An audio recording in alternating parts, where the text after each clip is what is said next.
If you go back to the prior 2 seasons before the lockout-shortened season, I would be the first, and I think a lot of folks would agree with me, Nashville took 2 very bold steps forward. The Predators took 2 very bold steps forward.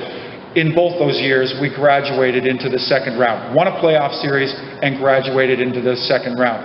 Most recently, beat the Detroit Red Wings in a playoff series, a 7-game playoff series, and graduated into the 7th round. Coming out of that season, that was high watermark for our team. I don't think the interest, the buzz around town has ever been as strong as it was during that period for this franchise, and it was being considered, discussed as one of those teams that can compete with some of the best, certainly in this conference and in the league. So it was, again, you know, a pretty special moment, and a moment that a lot of work, a lot of players have come through this organization, a lot of people behind the scenes can be credited for the kind of arriving at that place, these Nashville Predators. Last season, however, can only be characterized as a step backwards. It was a lockout-shortened season. We played 48 games where we normally play 82, and really I'd point to a couple of things. The causal connection. Why did the Predators finish up 27th overall in the NHL? Yeah, we got pretty banged up. We had a lot of injuries to a lot of key people, guys that were having good seasons, like Colin Wilson. Patrick Hornquist wasn't available all that frequently, nor was Paul Gostat. So you can lay part of that off on injuries. But to be very blunt, a lot of people didn't play the way they needed to play last year either. We had some guys who were accustomed to seeing make a significant contribution, and a lot of those guys fell very short. The team did not play well. Tom and I made that comment many, many nights during the course of the year. So very quickly after the season was over, David Poyle and his operations department got together and they came up with the following conclusion. This team has gotten away from its identity, and I think that was accurately said. We made that remark many times during the broadcast. The Predators have gotten away from their true Predators identity. What is that identity? They're hard to play against. They're very gritty, they're very determined, they're very responsible in the defensive end. They've got the best goaltender in the league. It's hard to score on the Nashville Predators. Yeah, they're not that gifted offensively, but when they play that style effectively, they're a very hard team to beat, especially in their own building. So from that conclusion, David Poyle really identified 3 or 4 target areas that were critical to helping this club return to that Predators identity. Chief among them was, we need to get bigger. Among them was, we need to be stronger on the blue line. We need something in the way of a top 4 defenseman now, given the departure of Ryan Suter. We need to be stronger, capable of producing more on the offensive side of the puck. And if you kind of go through this summer and the transactions, be it the draft, be it free agency, I think David Poyle and his operations committee have really done a commendable job in checking off a lot of those boxes.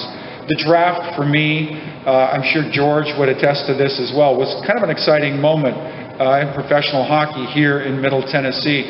We were pegged to go number 4 overall, to pick in the underage draft this year, number 4 overall. And all the hockey pundits, I follow this for a living now, and all the experts out there were saying a couple of things. Number 1, Seth Jones is the best player available in the draft. And number 2, Seth Jones will never drop to number 4 in the draft. It remains to be seen if they were right on the first part. I suspect they are. He's got all the raw ability in the world and appears to be a fine young guy, Seth Jones. Number 2, they were dead wrong, and I was awfully surprised by it as well, because the first, second, and third round teams passed by Seth Jones, and he was there and available when the Predators picked at the number 4 spot. And that was a pretty easy decision, I suspect, for David Poyle. So I don't know that he's your top 4 defenseman right out of the gate, but I'll bet you inside of about a year to a year and a half's time, you're going to see him chewing up a lot of top 4 minutes. I think he's got the makings of being a pretty special player. Some of those other boxes we checked, we picked up an old teammate of mine. Matt Cullen was my centerman when we played in Anaheim together.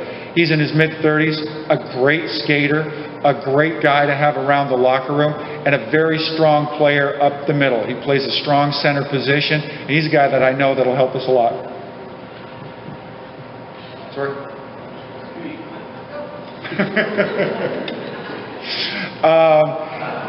And Victor Stahlberg.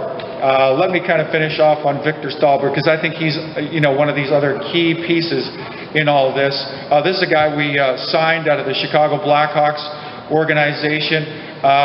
The experts call him the best skater in all the NHL. He's a guy that has consistently scored 20-plus goals in this league, and somebody that really, I think, getting out from behind the shadow of Jonathan Taves and Patrick Kane and Marian Hossa in Chicago, Victor Stahlberg, with more responsibility, more playing time, really could be a pivotal piece in a summer's worth of transactions for the Predators. So let me end it there. I know I've been longer than I was supposed to be. I thank you for your patience. Some of you have probably ingested more caffeine than I have today, so that's part of the reason why you're wide awake. If you have questions, I'm happy to take those.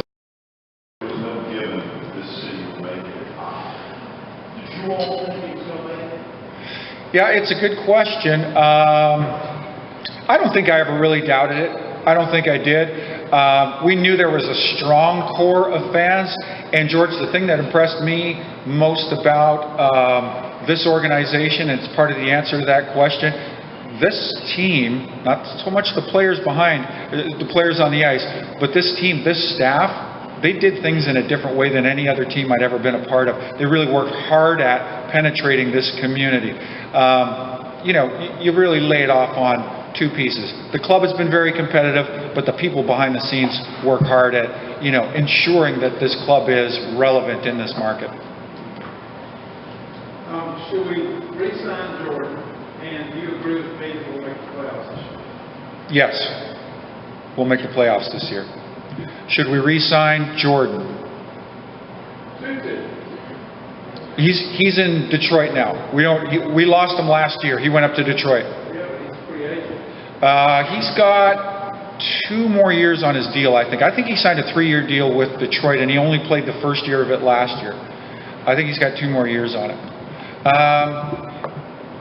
Would he ever come back here? I don't know if he would.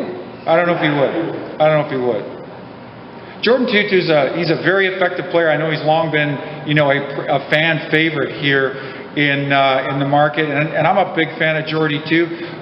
If you look at the 10 games you've got Jordy in the lineup, 3 nights he's real competitive. He's given you what you want from him, what you demand from him. There's a handful of nights in there that he's kind of fallen off his game, and I think that's why he and the Predators kind of became disenchanted with one another.